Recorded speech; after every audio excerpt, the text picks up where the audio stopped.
Okay, thanks for coming out. Our talk tonight is to delve in to the unique issues that face our athletes in our community. We are North Shore CASA. We are the Coalition Against Substance Abuse. Our mission is to reduce youth substance use and abuse in the North Shore community.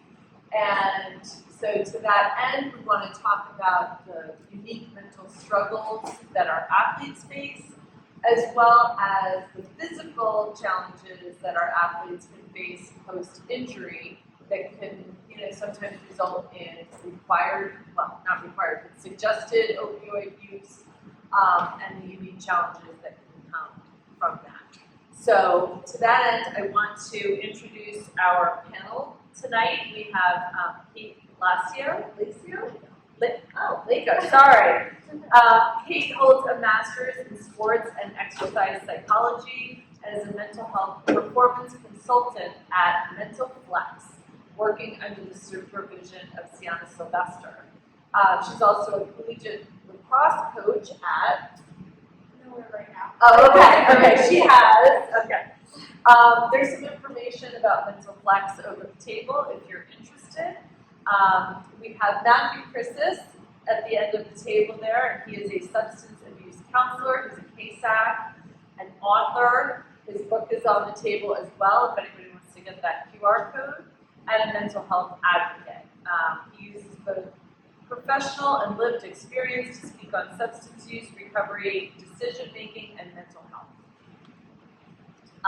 Jamina John is here. Thank you, Jamina, and she is an acute care nurse practitioner and serves as the Advanced Clinical Care Director at LIJ Forest Hills Hospital, where she oversees both acute and chronic pain services with over 15 years of pain management.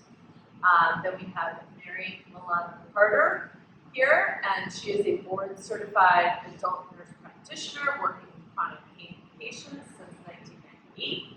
She is currently the senior nurse practitioner on the Northwell North Shore University Hospital Chronic Pain Consultation Service, and she is the founding president of the American Society of Pain Management Nurses. And Dan Doherty, who is our director of counseling at North Shore Schools. He's one of our varsity football coaches, and he is himself a D1 athlete from Georgetown. So thank you all of our panelists for coming out tonight. I think we're going to start our discussion a little bit with just what the pressures of being a varsity athlete in our current competitive climate looks like for teenagers today. And if you can talk a little bit about some of the unique stressors that student athletes are feeling these days in your experience.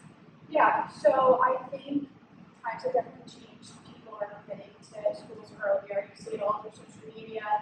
There's a lot of comparison going on. I think athletes struggle a lot with comparison to other teammates, to what their coaches think of them. They put a lot of value on playing time. So I think that a lot of the unique stressors that they face are based on recruiting, especially if you're such a young varsity athlete. You want to uphold the standard that the athletes above you are setting. And you also compare yourself to your teammates. If they're playing in the club, maybe your teammates are getting to Duke and see Clemson, and you feel like you need to get to that level, even though maybe that's not where you need to get. Yeah. And are there any common mental health struggles that you're seeing in athletes that you work with? Is there anything that pops out as a bigger concern related to athletes? So I personally don't do mental health struggles exactly, but mental performance-wise, we see a lot of performance anxiety. A lot of athletes who perform well in practices, but once they get to games, they don't uphold to that standard, and maybe their identity shifts a little bit, and they don't believe in themselves. That sounds right. Performance anxiety is definitely huge. Yeah, that's something. So for parents, is there advice that you're giving to parents these days of what we're getting wrong and how we're, not supporting our kids' mental health or putting undue pressure on them? And as a parent of an athlete, I'm sure I'm guilty of half of it, so, but I can take it. Yeah, I think parents care so much about their kids that we don't realize exactly what their kids' perspective would be. We talk a lot about the 24-hour rule. Give your kid 24 hours after you give a bad performance or you give a great performance, and then approach them and let them speak upon how they feel. Ask them what they want from you advice-wise, if they want advice, if they want your perspective or your opinion. I think we care so much about our kids and their performance that we almost want to jump on them right after a game sometimes and give them our opinions and our thoughts on their performance when that might not be what they need at that moment in time. So I think the 24-hour rule is definitely huge with us. Giving them time, giving them autonomy to make their own decision of what they want to receive your opinion and your advice. And just, can you talk a little bit about what Mental Flex does for these athletes and how it helps them? Yeah, so we are mental health consultants, so we don't deal with mental health, we deal with the sports side of everything. And we deal with performance anxiety, we deal with leadership, we'll do individual and team sessions, we work with coaches as well, we also work with parents and we do a lot of work on making sure that athletes are able to perform up to their potential, their top potential, their highest potential, and really setting their standard high, doing routines, like reset routines, performance routines, and just keeping them in good confidence. So I'm just going to open it up, broaden it a little bit to, some of the mental health struggles and let's talk about injury. Injury can happen to any athlete, and you know that it does. Dan, can you talk a little bit about, from a coach's perspective, like how a coach can help an athlete navigate, like being out for a season? What are the best practices for coaches here at North Shore for, keeping kids kind of mentally strong through a really big identity shift that they may go through? I think with coaching, number one is the relationships and trying to get those things involved in some sort of capacity, whether it's stats or helping at practice or whatever way, shape, or form they can do that, trying to get them involved. So when an athlete is injured, they can do something better either, and then it gets connected to the sport, and then when they're not with the team or not playing, that's kind of can be taken away, and that's can be upsetting for them. So we hope we can include them in the practices, include them in games. I've had athletes who come every day to practice after they're injured and help out in some way, shape, or form, even if they don't stay for the whole practice, but just to really keep them as a part of it. And then try to connect with them as much as possible and how's the season going, is that okay? I think just really trying to get them involved as much as possible. Is there anything that you, as a coach and as a counselor, would look for, as a concern or a flag as far as, where a kid might be really struggling with that identity shift? Yeah, absolutely. I think if I've been coaching students and I know them well, and I see changes in their behavior, their demeanor, or I'm in contact with the parents, and there's changes at home, and sleep patterns, and eating, grades, that's on the counselor side, grades have changed, there's a dip there, there's attendance, and some of those will be red flags, where I would reach out to the parent and have a conversation about their health. If we do see those, the counselors notice things really well, resources there, a social worker in school or a psychologist or something. We not want to do that in school and force them outside. We're all sorts with the relationships. And I'm just thinking about my own experience because just for background, my son was injured in football his junior year, and so a lot of the discussion I have personal experience with, and one of the things was he missed a tremendous amount of school in recovering, and there were very specific supports that North Shore gave to him as a student. There's tutoring, there's a lot, but it's really hard for these kids. They're physically recovering and trying to keep up in school, and that's a whole new host of challenges, for students. But the supports are available academically, and I think that's an important thing, you know, Absolutely. to know. And even that, like, we set up on the spectrum, that's the time just to be a teacher, and that's really cool too. Yeah. It's also hard when they're missing school to be able to teach, you want to walk to them right after class, or some of them on crutches or in a Yeah. wheelchair, and it's like they're leaving class early, so Yeah. there's it's really hard with these things. Yeah. Thinking about aspirations for college, that looks like. Yeah.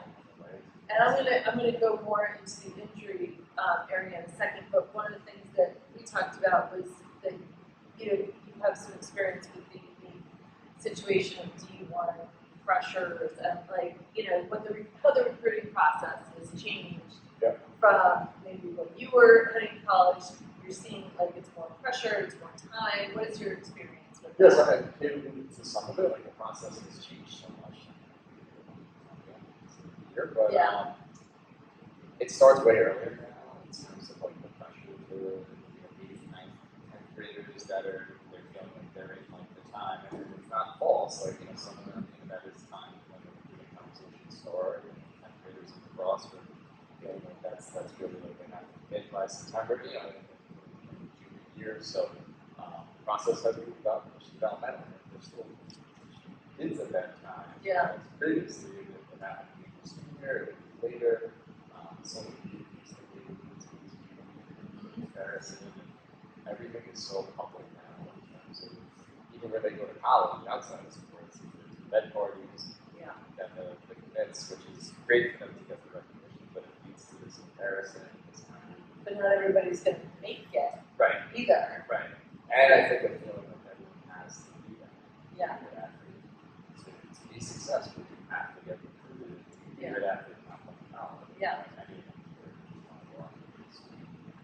But sometimes that takes the fun out of you and not more focused on the result than Yeah. the process. Yeah. That's what as a coach I tell players focus on the process. If you focus on the process and you'll have better experiences than trying to worry about the win or focusing on recruiting. Yep.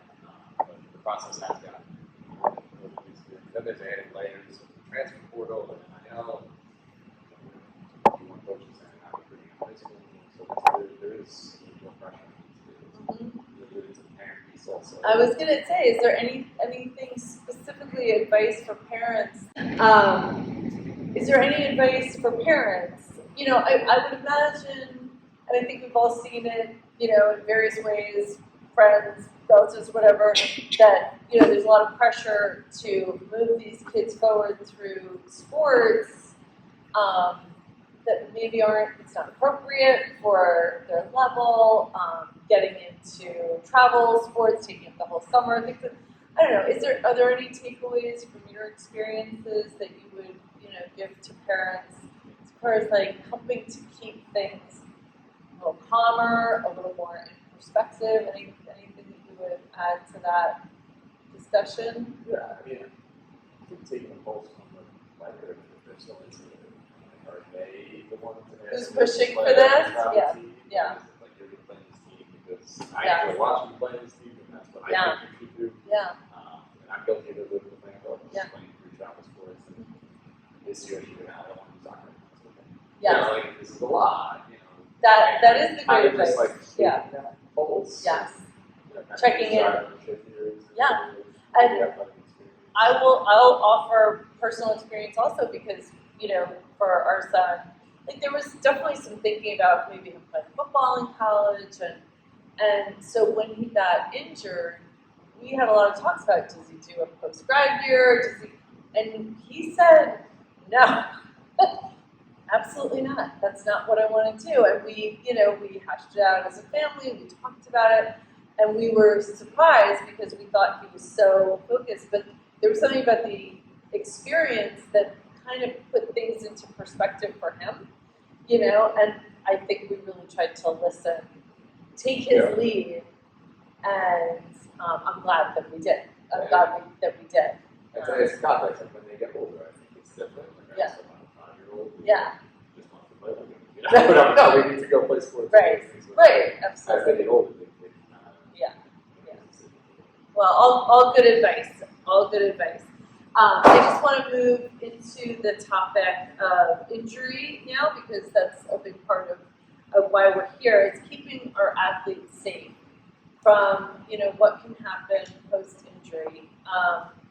And so, I just wanted to talk about a little bit of background for either one of you that want to jump in on this, or both of you.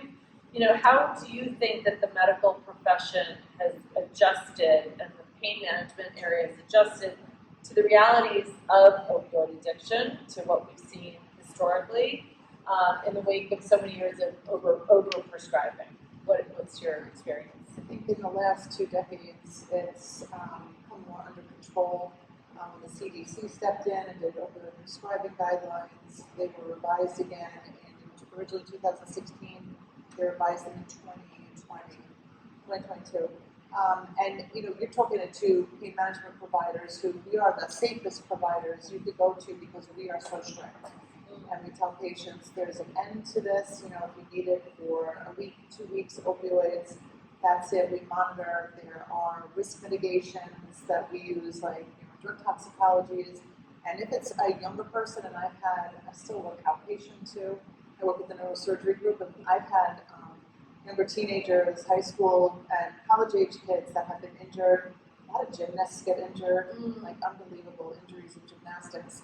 And it's, no, I'm not going to stick you on Percocet. I'm not doing that. And usually their mom and their dad comes into the office with them. And you have to have, I'm a very frank shoot from the person. There's no fluff when it comes to pain.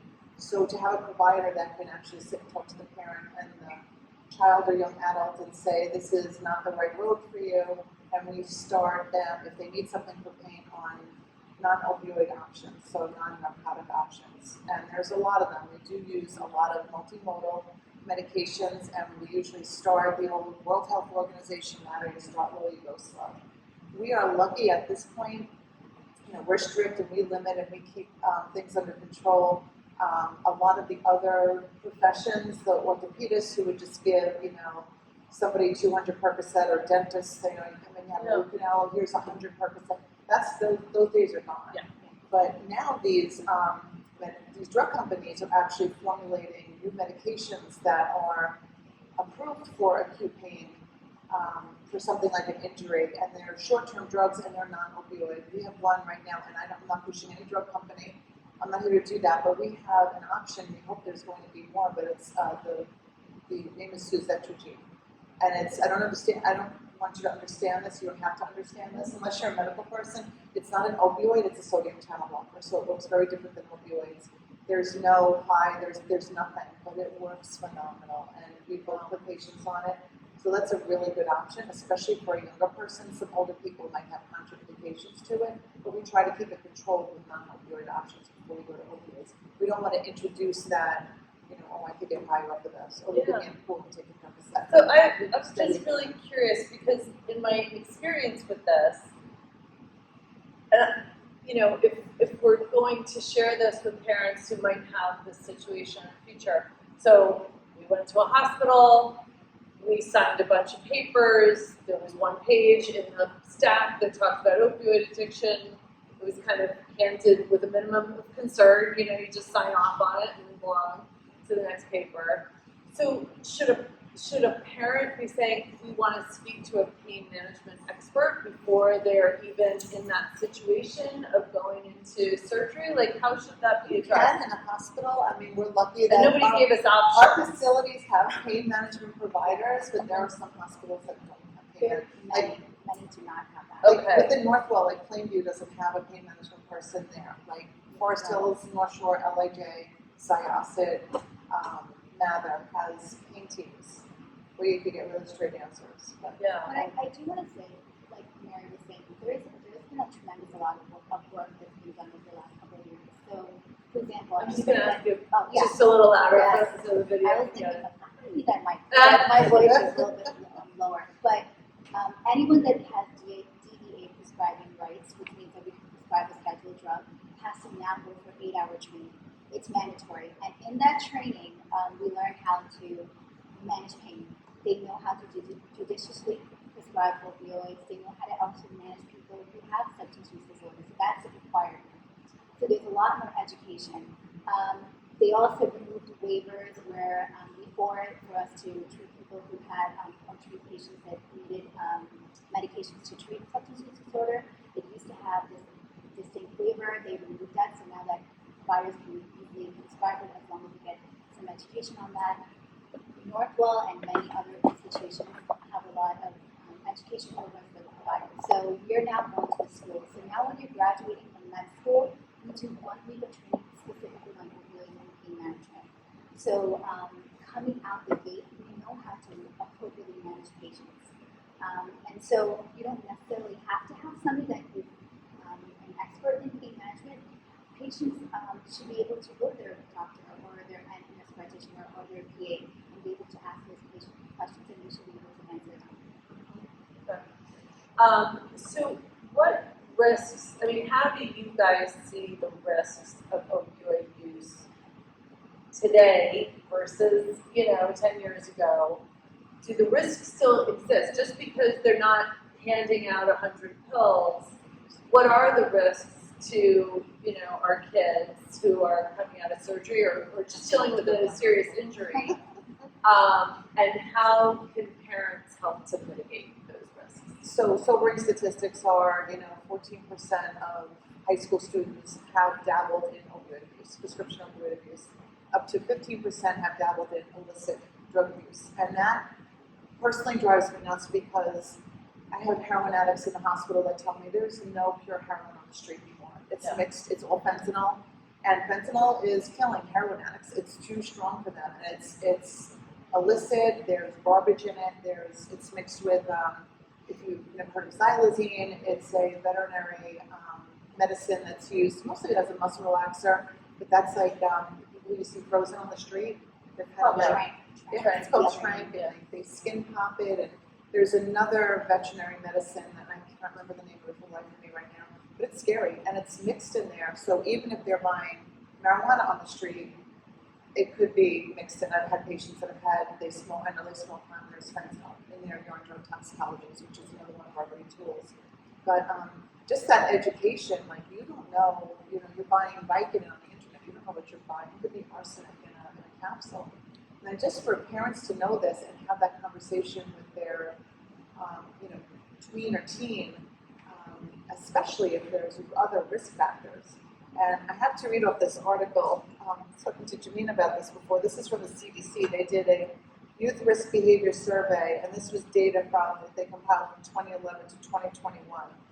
And their risk factors that they compiled are family history of substance abuse. So genetics plays a big part. We see, especially with like alcohol abuse, we see plenty of alcoholic parents, grandparents, cousins, and then the kids have that risk as well. So genetics is a big part of it. Favorable parental attitudes regarding the behavior. I mean, I know my children are 23 and 20 now, and they have friends who their parents smoke pot, and they think it's okay, and it's recreational, and everything's okay now. So they tell their kids, well, you can smoke pot too, and it's readily available. No one goes to the liquor cabinet anymore for taking some vodka out and pouring water in like we used to do in the day. Now they just take their parents' marijuana, and it's a big gateway drug. Another one is poor parental monitoring. Parents that just aren't around or they turn a blind eye to it. Parental substance abuse themselves. Family rejection of sexual orientation is another one. Association with delinquent or substance-using peers. So in the realm of psychiatry, you take on the personality traits of the 5 people that you hang out with the most. So if you're hanging out with substance abusers, the peer pressure and everything, it's going to get the child. Lack of school connectedness, which doesn't seem like you have here. It seems like you're all very connected to the students. I know that from when my kids were here. Low academic achievement, childhood sexual abuse, so any kind of childhood trauma, and mental health issues that could lead to low self-esteem. So those are your risk factors. So there's a lot of them for kids. And it's a lot for parents to watch, but it's that old, lack of communication is the root of all of that. It really is. I don't know if any of you, and Matthew, maybe you want to jump into this also, because I know you deal with mental health. If you're post-injury, right, you're dealing with a loss of your sport, you're dealing with a loss of your social life, now you're adding opioids to that mix, can all of those things mix together to create the perfect storm where addiction is the result? I could say a few words to that. Isolation is definitely probably the biggest thing that we would lead towards. And I think of addiction, I feel like it starts with curiosity, and then eventually it turns into secrecy. So that the secrecy of like having to hide your addiction and just how things progress is something that is worth noting. Having those honest conversations with your kids about after being prescribed the medication, monitoring how much they're taking, not just giving them the bottle to take on their own. Yep. Safe how you're holding the medication, not giving them direct access to it. There's the movement, weight 21. Our brains are not developed until we're at least, now they say 25 years old. 26. 26 years old. So just imagine if you're putting powerful drugs in the hands of someone who's young, it's bound to not work out that well. But it's about just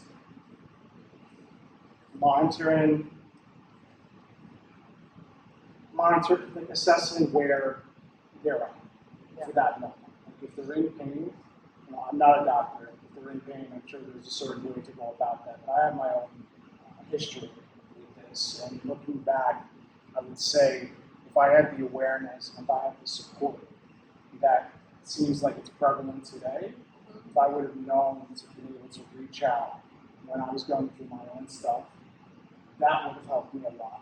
But I was very secretive in my motives and what I've done. And ultimately that opened up a can of worms.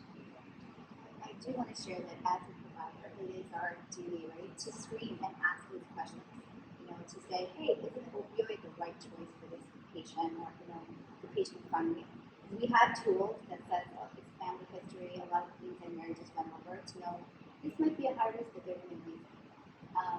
But in that case that you were sharing, and thank you for sharing that, sometimes also it's our parents, seeing some signs at home. Maybe you're filling that medication a little bit more frequently. You're running out of it instead of the 7 days, you're running out of it in 3-4 days. And you can see there are signs that you can tell when you're advocating, maybe coming back to us and saying, hey, listen, I don't know, my daughter doesn't seem the same. They do kind of mature, there are things that we see. And then also it's up to us to kind of identify and have those conversations. It's hard for us, to be honest with you. We're better now than we were years ago. Because we were not equipped and trained in having those conversations, and now we get them, and there's so much more support and reducing the stigma to identify and then treat them to help they need. And so I'm going to ask any of you, like, what would you recommend a parent talk to their kid before the surgical situation arrives? What are the conversations that should take place before they are even given that first pill? I will tell you, expectations is key. Okay. You're going to have pain, Yeah. and it's okay. I think that sometimes surgeons will be like, oh, don't worry, it's going to be fine, you're not going to have any pain. And we They worked say a that lot to yeah. be like, they downplay Yes, it. they do. Pain is normal, especially after big orthopedic spine surgeries. It's still painful. You're going all the way down to the, to your muscle, to your bone. There is pain, but it will get better, and each day will get better. You're going to have inflammation, and I think really setting the expectations from the beginning before is so helpful. And then a functional, I know Mary can talk about this, but not looking, we usually go to a pain score from 0 to 10, what would you say it? Trying to steer away from that more to function. Are you able to get up? Are you able to do physical therapy? That's the big thing. Like, we want you to get up, do your daily activity, get to the bathroom, get to PT. It might not be that the pain is 0, but as long as you're able to function and it gets better every day, that's what our goal is for them. So do you think there's an expectation that we just have, like, it should be 0 pain? Let's get to 0 pain. Are people thinking in those terms, like, oh, they're in pain, we have to give They this? do, because when they come in the hospital, we always have to ask pain score and where their pain is at. And it says patient's pain goal. Every time you score their pain, 0. And I go to the patient and say, you're not going to be 0. You just had a 5-level spinal fusion. You're not going to, it's just expectation. You can't be a 0. And you might start to feel better, and then when they send you to acute rehab and you're doing 3 hours of physical therapy a day, you're going to have more pain. But that's when we add all our other medications that are going to work good together. Your muscle relaxers, your non-steroidals, if the patient can take a non-steroidal, and anything, we have agents that we use for nerve pain, things that are not opioid and use the opioid sparingly. with kids, I mean, I've never, thank God, been in this situation with my children where they've needed, had any major surgery or injuries that they've needed opioids, but for a parent or someone who's in charge, a grandmother, whatever, to hold the medication, like you were saying before, and give it when it's needed. And, you know, and then when it's done, get rid of the medication, don't hold it in the house. And, you know, just anecdotally also, there was one doctor who had prescribed opioids before we even got to the surgery because my son was dealing with pain. So, and my son didn't even end up taking them. And then we got the pills after the surgery. So even though doctors are prescribing less, they can build up in a house, you know, and so you have to be really And mindful of that. There was the prescription monitoring program we Yeah. were talking about before. You know, every prescriber is supposed to check the New York State record. It will have every controlled substance the patient has filled for the past year. It only goes back a year. But you can see where they filled it, you know, pharmacy, how much they got, who the provider was. So the second doctor who prescribed more pain medication should have seen that another doctor prescribed it. But not everybody looks at it. They say, oh, it's, you know, troublesome, it's this, it's that. But I literally, before I see any patient, I check it. Because I need to know where you've been, what you've been on, who you've seen. Some people you can see they're still doctor shopping. They have 4 pages of prescriptions that they filled. It's crazy. Yeah. And that is, you know, one of our great tools and that was only revised a few years ago in New York State. And now we link to other states too. I think we're hooked up to 39 or 40 other states. That we see, so you can kind of see if they've, you know, gone to another state. If they were in Florida getting Percocet and then they're up in New York getting Percocet, we can see it now, which is kind of cool. Matthew, is there anything else you would add to how parents should talk to their teen prior to any sort of opioid use? And what messages would you get to teens having lived experience with abuse? Just keeping it real, having an honest conversation that addiction, anybody can experience addiction. And I think addiction shows up in many different ways. But just having an honest conversation, checking in with them, noticing their behaviors, if they're isolating, if they're not doing the things that they usually do, if they're being a little bit more secretive, maybe not expressing themselves, closing their door more often, just noticing their behaviors. But I think the most important thing is just having that real conversation. Like, this is what you're being prescribed. I'm going to dispense it for you. It's going to be as prescribed. And as you stated before, once the prescription is over, discard it out of the house. What does that look like? Yeah, talk about that a little bit. Why not save it for, you know, if somebody else gets injured somewhere else in the family? Yeah, that's a sensitive topic. I mean, I feel like you easily break into your mother's room, steal her pills, and it can lead to other things in life. So it's important just to get rid of it. There's no need to hoard the medication. Yeah. Just take it as prescribed. Does anybody want to speak to what safe disposal looks like? You could speak to that. So everybody always used to flush their pills, and reality is the EPA tells us not to flush any medications anymore. Any medication, not only controlled substances. It does leak into the water, and we use aquifers here on Long Island for water. So there's like probably every drug imaginable in our water system, believe it or not. So the EPA does want us to either bring it back to like I know all the Northwell hospitals have deposit boxes in the lobbies, a lot of police stations, fire stations, Or pharmacies. CVS 206 They'll Avenue. do take back, there's no questions asked. And the other way, if you don't want to go there, if you want to do it at home, you're supposed to put it in a bag, crush it up, you know, Coffee grinds?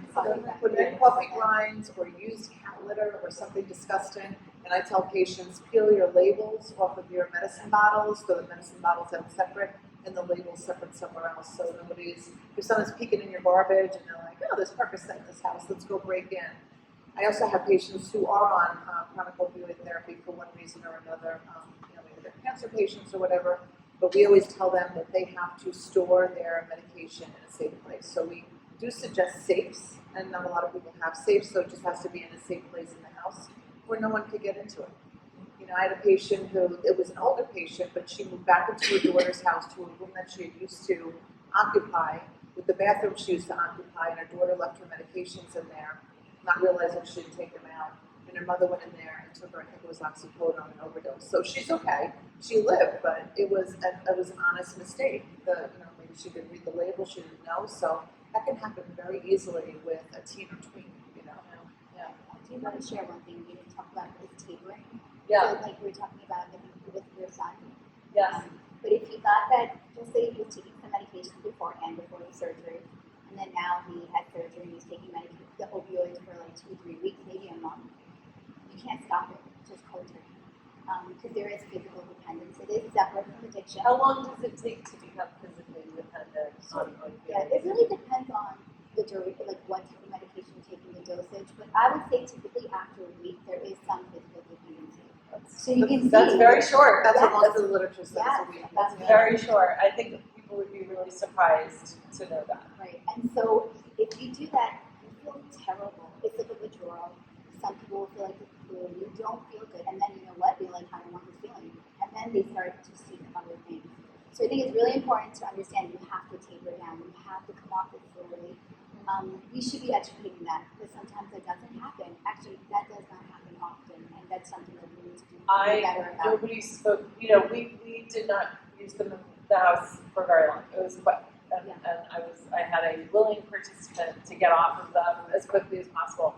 But nobody spoke to us about tapering, and nobody spoke to us about potentially a week for physical, because I would have liked to have known how to address that. You might feel this way, you might feel that way. What would you say that parents, should tell a kid who's taking these pills and what it might feel like getting off of them? Withdrawal is horrible. I say it feels like a bad flu, but it could be anything from runny nose, agitation, anxiety, yawning, loose flesh, nausea, vomiting, loose stool, and Muscle aches, anxiety. Yeah. joint aches, muscle aches, and then patients can throw low-grade fevers. They could be hypertensive, high blood pressure, high heart rate. So you get a lot of physical symptoms with it too. It's short-lived, but it's horrible, and patients dehydrate, and it's a really nasty feeling to go through. So if someone has not tapered or tapered too fast, we we follow the American Society of Addiction Medicine guidelines, and we don't treat withdrawal symptoms with any controlled substances. We don't introduce another controlled substance. If it's alcohol or something like heroin withdrawal, you might have to introduce another substance. Like Suboxone, alcohol withdrawal uses a lot of benzodiazepines. But with just a simple opioid withdrawal symptoms, we just use regular non-controlled substances and get the patient through it. And Matthew, is there anything you would share as far as when to seek help? If you were talking about certain warning signs or things to look for, what would lead you to advise that a parent should seek outside help for their child? As soon as possible. It's really about the behaviors.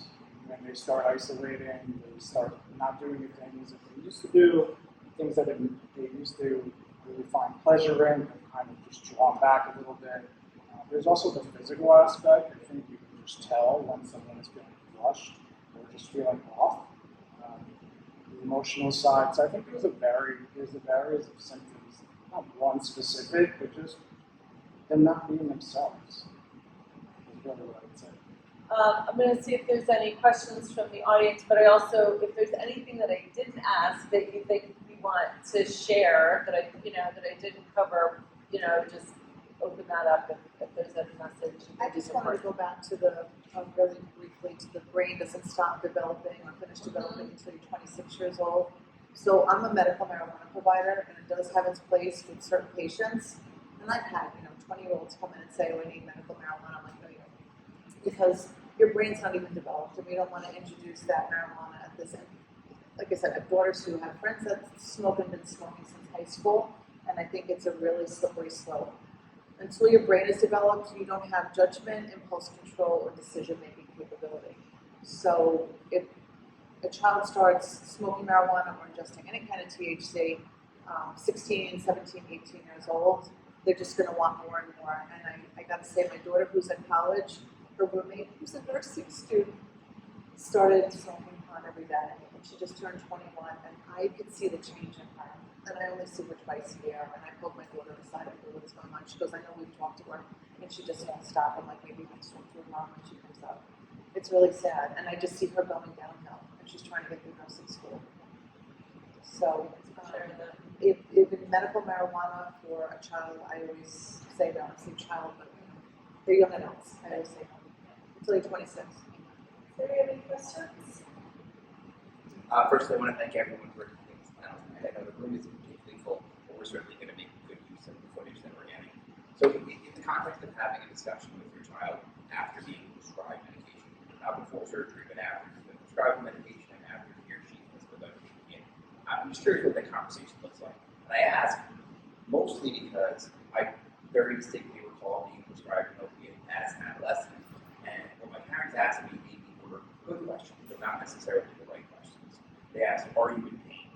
And for me, it was less about the pain and more about the feeling that was evoked by taking the medication. So I remember being afraid to say, I feel great. Right? I took this opiate and I feel wonderful. I feel a feeling I've never felt before, and I want to chase this feeling forever. And I think that is, for me, the true underlying risk. Not necessarily that they're going to be overprescribed, but that they're going to leave that experience and look for that subsequent feeling. And I know on a personal level, that's exactly what I did. And I wonder, especially in the context of what we do with CASA, our mission is to help create sustainable behavioral environmental changes to abate these substances. Right? We want to keep kids from making that negative decision. And it's real simple to say, replace the behaviors, play sport, do something wonderful, sing a song, whatever it is. But in this context, if you're forced to take the medication, or if you've begun taking the medication, and you're now at a place where it's kicked up a certain feeling, we ask our kids, do you feel that feeling, right? How do you feel about not taking the medication? What do you think that conversation looks like? I mean, so I could tell you that feeling, not everybody feels it. And so that's the crazy part of addiction, right? Yeah. It gets turned on when you have that exposure, and it can be anyone else. So you don't know.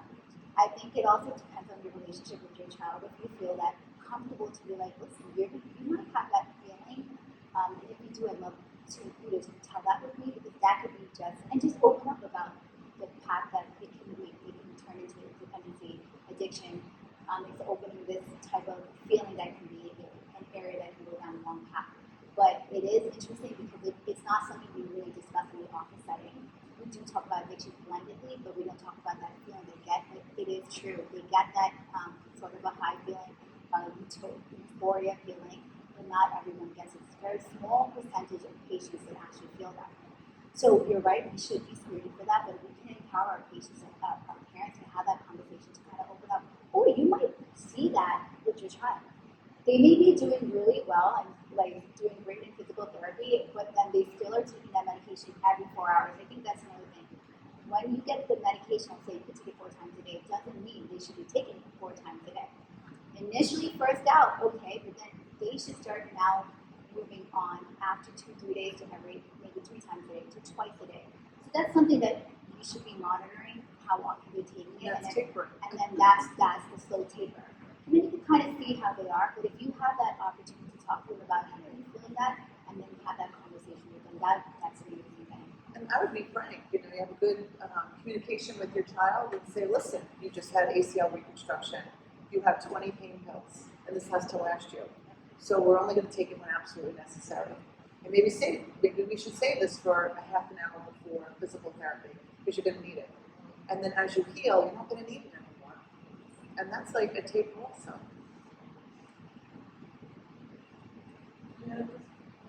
I have a mental health question. And especially like in a school that's small like this, a lot of kids get pulled up at a very young age. I'm talking like 7th graders on varsity sports. My daughter got pulled up as a young age. And then I saw on the field her, like you said, that anxiety, not performing up to her ability on the field, but in practice she's fine. Is there anything as a parent that we can say? Because there was like, don't say, you've got this, like, or whatever. Are there things that we can tell our kids to make them feel a little bit more confident or reassure them that, hey, they say not to say you got this, but we do. You know, we really do. Like, what can we instill in our kids to help them? Yeah, praise is definitely super important, so I think you gotta keep that up. But being real with that and being honest, like if you're an athlete, if you're on varsity, there are gonna be people who are committed to the top team in the nation that you're gonna be playing against. You know, what is the percentage that you're gonna beat them on, or what do you want to go to gauge on that opportunity? I think listening to them is going to be huge, letting them express exactly how they feel, and validating that anything that they feel is completely normal, is allowed, and it's something that they're going to feel for the rest of their career. And just letting them know that, you know, you're playing these kids who are 3, 4 years older than you at that point. You're going to be there one day. But you have to work to get there. And the fact that you're even, you know, in this competitive environment at this age is huge. And all you have to do is focus on the good things, and understand that, you know, you deserve to be here. And I think that's huge. When they play against those older kids, they feel like maybe they don't deserve it. Maybe, you know, they're not good enough to be there because they have less experience. So just telling them to trust the process, like Dan said, understanding that it's not about their money, it's about how much effort they're going to put in, and any effort is good effort.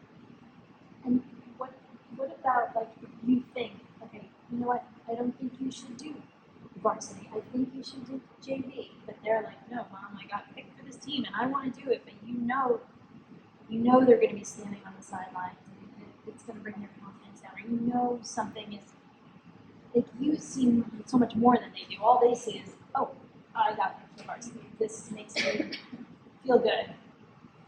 But then you can see that they're not going to feel so great during the season, but they still want to do it. You say, nope, you're doing JV, or you just let them make that choice for themselves and let them live through that, even if it does kill their confidence along the way. Yeah, I'm huge on autonomy. So allowing them, if they want to plan a varsity, you can have those conversations early on. You know, how are we going to react if you don't get the playing time that you expect? How are you going to cheer to be something when you don't get that playing time? What are you going to do for your, you know, how are you going to have those conversations with your coaches? Let them make that decision, because if they're determined to work and be on that team and work to get to that starting spot, even if they're sophomore, junior, let them do it if they have the work ethic. But I think if they change their mind, that's something you should also support them as well. Any other questions? Still thinking about the 24-hour rule. Is the time up yet? I don't have a problem with myself, keeping quiet, but you said keep any negative or positive feedback to yourself for 24 hours. I think if it's a case-by-case situation, your child might be a child that needs that positive reinforcement 24/7, and that's something that they need to hear from you after a game. They have, you know, not such a great performance, maybe that's going to make them feel better and help them express their feelings. I think it's something that a lot of parents should ask their kids, how can I better support you? What do you want from me after a game, whether it was a good performance or a bad performance? What is going to make you feel the best after these performances? And just listening to them. If they say, I want the party to be silent, I'm going to play music, we can talk about it after dinner, so be it. If it's, I don't want to talk about this until tomorrow after I collect my thoughts, so be it. If it's, no, I want to hear your opinion so we can have a conversation and see both sides. That's, I think, you know, it depends on the type of child. And I think I've also, sorry, Go ahead. as a parent, there's times where I tell my daughter, oh, you play great. And she's a bit quiet, and then like it's a long drive home, like, oh, man, what was that about? She's like, I didn't play great. Oh, okay, I'm sorry, like, I don't know, you know, like, so but, so that's why I was surprised you said the positive things too. Yeah. I'm wondering if that's like kind of been backfiring a little bit, where it's like, I'm telling her she plays great, and she doesn't think she plays great. Like, maybe I'm just being nice, like, I don't, you know, like, Yeah. Anybody else? Well, I want to thank all of our panelists for coming out tonight. This will be shared with our CASA community, and you know, it's a difficult topic because you don't know when you need certain information, but part of our job is to make sure that good information is available to our community when they do need it. And so, you know, that's why it's great to have a recording. We have a website, we shows, we have a YouTube channel. So no information goes without, getting out to a larger group of people. So I really appreciate everybody's time and effort tonight and some really great information. So thank you. So have you